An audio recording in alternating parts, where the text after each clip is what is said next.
Hey everyone, welcome back to Cuberviews. I hope you're all having a great day. This is your host, Ian Braverman. On today's special bonus episode, we're doing something a little different. I reached out to members of the Cube community and asked them one simple question. What was your favorite card printed in 2025 for Cube? You're going to hear a bunch of great answers, and it's a really fun snapshot of how people are thinking about Cube right now. Huge thank you to everyone who sent in a recording, and I genuinely appreciate you taking the time to be a part of the show. And I've got some awesome interviews coming up next year that I'm really excited about. But for now, sit back and enjoy hearing from the community and stick around until the end because I'll share my favorite card of 2025 as well. If you enjoy the episode, please like, subscribe. It really helps me out. And as always, thanks for listening. What's up, gamers? Ryan Overturf here, host of 180 MTG, to tell you about my favorite Cube card from 2025, and it's Gwen Stacy. Gwen Stacy is one of the modal double-faced cards from Spider-Man, where you can cast the front side or the back side, and the front side is the ability to transform into the back side if you go that route. So let's talk about both half of the cards. Gwen Stacy is 1 in a red for a 2/1. When Gwen Stacy enters, you exile the top card to your library. You may play that card as long as you control this creature, and then for 2 blue, red, white, you can transform Gwen Stacy, or you could have outright just cast Ghost Spider, which is the backside for 2 blue, red, white. Ghost Spider is a 4/4 flying vigilance haste, just a giant mantis rider that says whenever you play a land card from exile or cast a spell from exile, put a +1/+1 counter on Ghost Spider, and you can remove 2 counters from Ghost Spider to exile your top card of your library, and you can play that card this turn. So a lot of that's just kind of flavor text. You can use this card as a payoff for playing cards from exile. For the most part, I really like just casting Gwen Stacy. I do have a Spider-Man kind of set cube that I did design. I actually think there's a lot of fun cards in this set, but where Gwen Stacy really caught my attention is they had this card in the Magic Arena Powered Cube, and I thought it was just really fun to play. I'm a longtime fan of Abbot of Carol Keep, and so I would really like to have that card in my red, white, even sometimes Jeskai decks where you would splash if you had like a blue source. So just having that upside and that transformation, I really like this as a way to do 3-color, and I really like that 2/1 that gives you a card that has a durational effect to cast it. I really like Summon Brynhildr from this year, but then this being a creature and not a saga, so it always sticks around. I really like this design, and from that experience playing with it, I added to my Spooky Cube as well. So I really like playing this one, looking forward to playing it more. BZ here from Nitpicking Nerds, and my favorite Cube cards from this year, without a doubt, are this cycle of 3-color hybrid uncommons from Tarkir Dragonstorm. To use Kintry Severance as an example, it rewards you for being Abzan, but also operates as playable removal for Orzhov, Celestia, and Golgari decks. I have all 5 of these in my Tarkir Dragonstorm Remastered cube, but I think they'd be super fun to draft and play in basically any low-powered cube. Hello, it's Bones, or Judge Bones. My favorite card from this year for cube is Tursa Lightshatter from Tarkir Dragonstorm. I'm using it in my Amonkar Desert, but I've been happy with it in cubes at even higher power levels. I love her ability to sculpt your graveyard a little bit or get rid of extra lands for better cards, and the way her attack trigger is balanced. It's really cool and can be powerful, but also feels pretty fair since she risks herself and you still have to pay costs for the spell. Really cool card. Hey, this is Chill.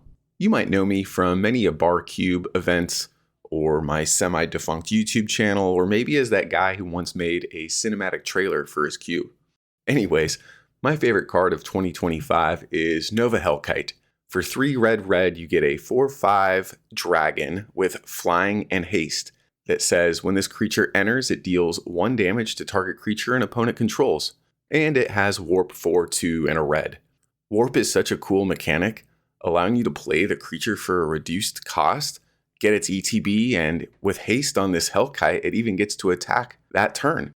Then you may cast the card on a later turn for its full mana cost from exile. I just love the versatility that Warp provides players, and it's an excellent mechanic to design around as cube designers. This year, I've put Nova Hellkite into my Bar Cube version of Zach Barish's Cascade Cube. This Bar Cube is called On the House because the first spell you cast each turn leads to another free spell. In this environment, Nova Hellkite might actually be too good.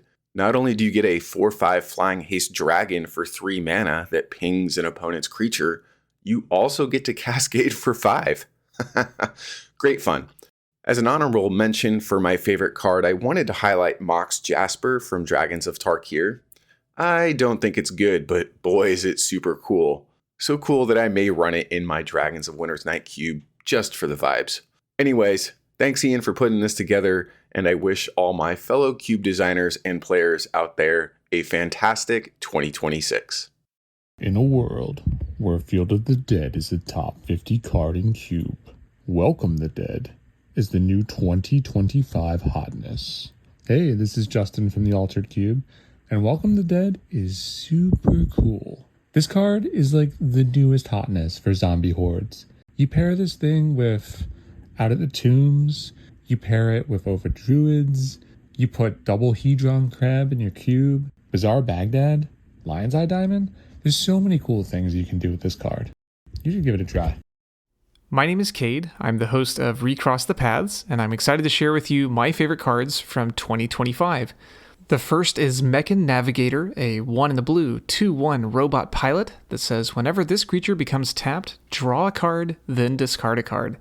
This slots really nicely into a lot of low to mid power cubes. There are a lot of hooks by way of it being an artifact, by becoming tapped, not necessarily requiring attacking. There's a lot of cool things to do with this little robot.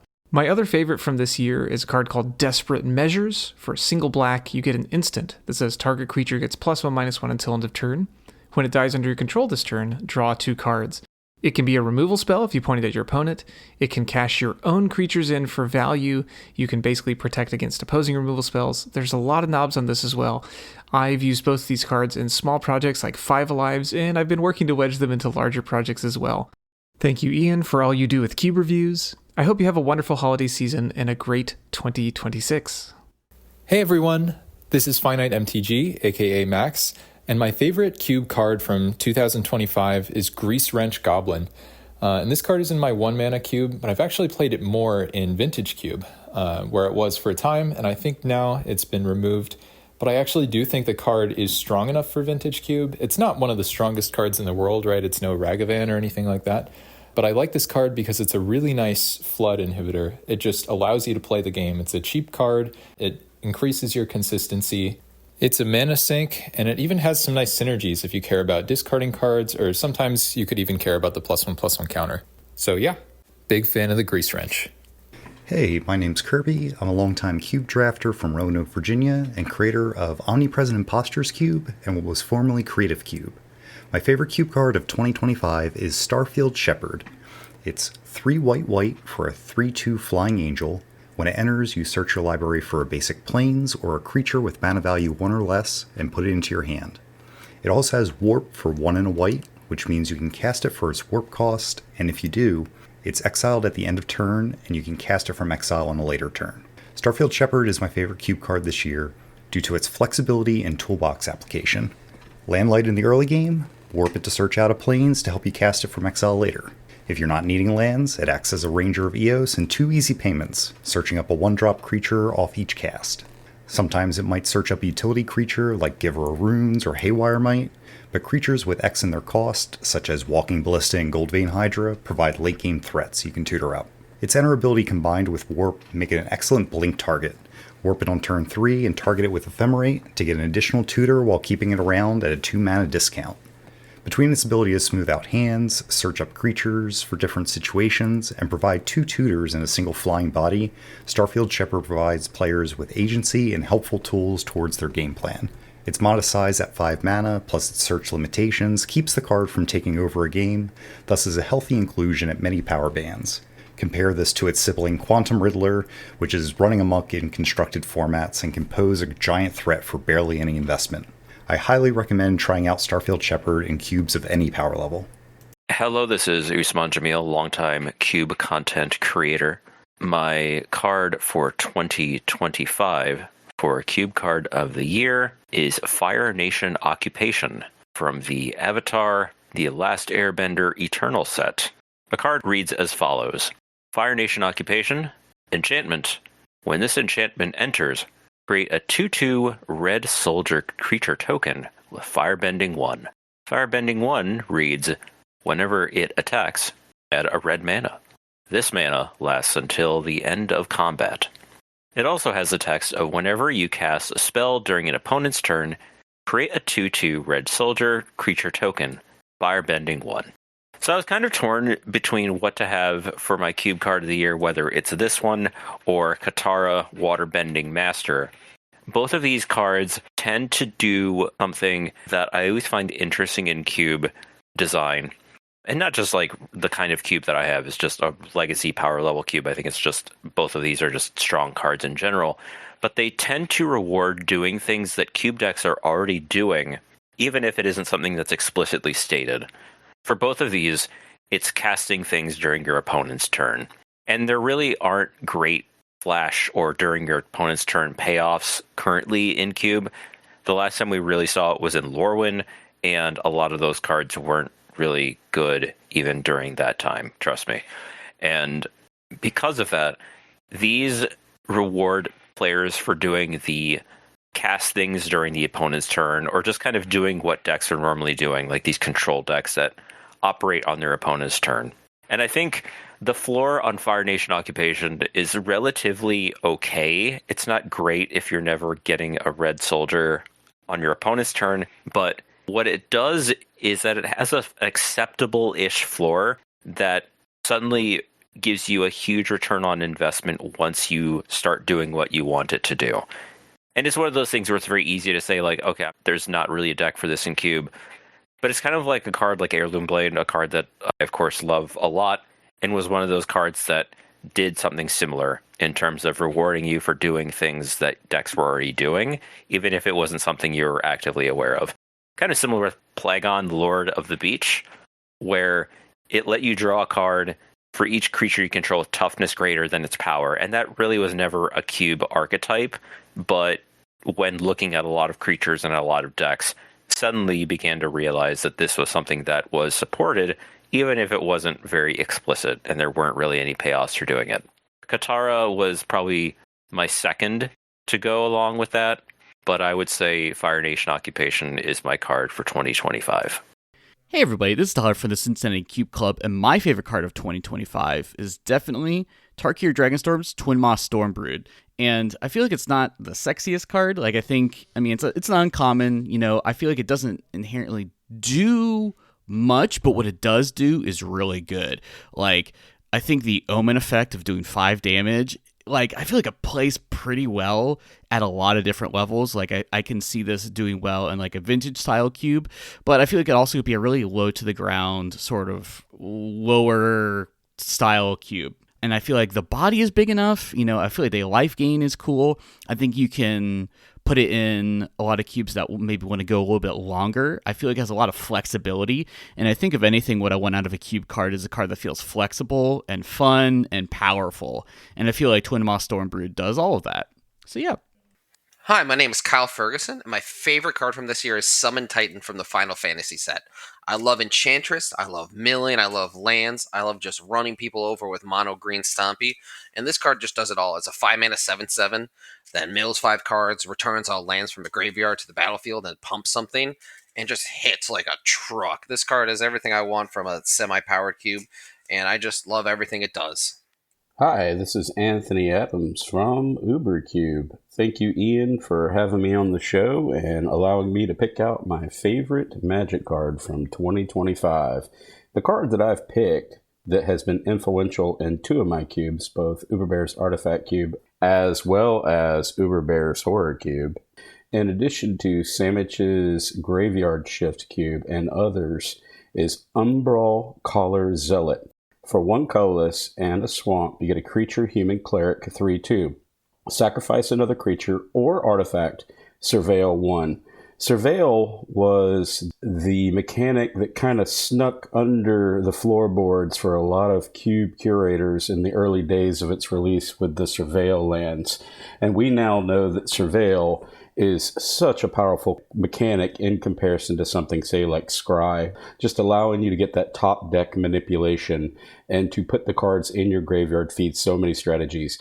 And Umbral, this particular card, is fantastic for aristocrat strategies, reanimator strategies, and also the 3/2 stats for 2 also fits a nice aggressive feel about itself. So this is my favorite card, the most impactful card in my opinion, currently best sack outlet on a creature body that we have to date. So thank you, Ian, and happy holidays. Hi, my name is Gwen. You may know me from the work that I do in Cube Cobra. My favorite cube card of the year is Marauding Mako. Came out early in the year in a set that I didn't really care for. However, this cheap, efficient creature, it's a lot of potential synergies, fits into a swath of power levels, and I think it's just a really chill guy. This is Max, and my cube card of 2025 is Fang Guardian. I'm a big Briarhorn fan, but as a designer, I'm not the biggest fan of how much of the rate of the card is just that it can act as a 5/5 flash blocker. And Fang Guardian solves this by a little change to the stats and forcing you to buff another creature. And it makes it so the Guardian fulfills my preferred role for this kind of thing, which is a combat trick on a stick, while being a less self-contained defensive tool. The clarity that it provides in what role the Guardian fills in your deck made it a much better fit for my low complexity French vanilla cube. Hey, how's it going everyone? Sam here. While there were a number of cards from 2025 that I really liked, the top contender on my list comes from the set Tarkir Dragonstorm. Those outside our local playgroup wouldn't really know this, but my favorite color combination in Magic is Teamer, especially when it's mechanically represented by cards that are non-creature focused and reward you for doing creature-based things or vice versa. Wizards did a great job communicating this push and pull with the Harmonized mechanic, and in particular, they entwined it with Snapcaster Mage, which is one of my favorite creatures of all time. You've probably guessed it already. Songcrafter Mage is undoubtedly my favorite card of 2025, and I very much look forward to playing it in the coming years. What's up? This is Greg, aka Dinrova Horror, and I'm here to say that my favorite cube card of 2025 is Corey Steelcutter from Tarkir Dragonstorm. I think this card is a really neat little self-contained spells matter payoff, while also having some pretty sick synergy angles in terms of Stoneforge package, cubes, gives a new angle to that card, which is really neat. And it also doesn't contribute to token creep if you're already on Monastery Mentor, which is becoming increasingly uncommon with cool token payoffs these days. So yeah, I recommend trying out Corey Steelcutter. They are a lot cheaper than they used to be now that it's banned in Standard. So pick one up and give it a shot. Hey everyone, Ian here again. For my favorite card of 2025, I'm actually stuck between two cards. The first one is Peter Parker's Camera from the Spider-Man set. Peter Parker's Camera is a 1-mana artifact that enters with 3 film counters on it, and you can pay 2 and tap it to remove a film counter from it to copy an activated or triggered ability you control, and you can choose new targets for the copy. This card I've put into multiple of my cubes, like my Trinket cube that's filled with 1 and 0 mana cheap artifacts and synergies surrounding that. In my Bant cube, that is a color-restricted cube that is only Bant colors, green, white, and blue. And being a 1-mana cheap artifact is extremely flexible. For example, in my Bant cube, that of course has a big blink theme in it, it can go infinite with Brago King Eternal, one of my favorite old commanders that says whenever it deals combat damage to a player, you can blink all of your permanents. And a mana rock that produces at least 2, giving you infinite blinks. I had a chance to play this recently in Vistas Unventured, also at CubeCon, and I had the combo, and it was also just an impressive value piece. Being able to copy fetch land triggers, enter the battlefield triggers, it's a very fun card that I definitely recommend trying out. And my second card that I've had a lot of fun with in my Rakdos cube is Monument to Endurance from Aetherdrift, which is a 3-mana artifact that says whenever you discard a card, choose one that hasn't been chosen this turn. Draw a card, create a treasure token, or each opponent loses 3 life. This card has been very powerful in discard strategies, being a win con and a value piece, and it has a lot of cross synergy with many other archetypes. For example, draw your second card matters packages, artifact decks, sacrifice decks, and more. For being a card that looks like a 3-mana do-nothing artifact, this card can create a lot of awesome turns, and is especially powerful if you can trigger it multiple times on each player's turn. Well, thank you all for listening. Let me know in the comments what your favorite card is for Cube in 2025. And I hope you all have a great 2026. See you soon.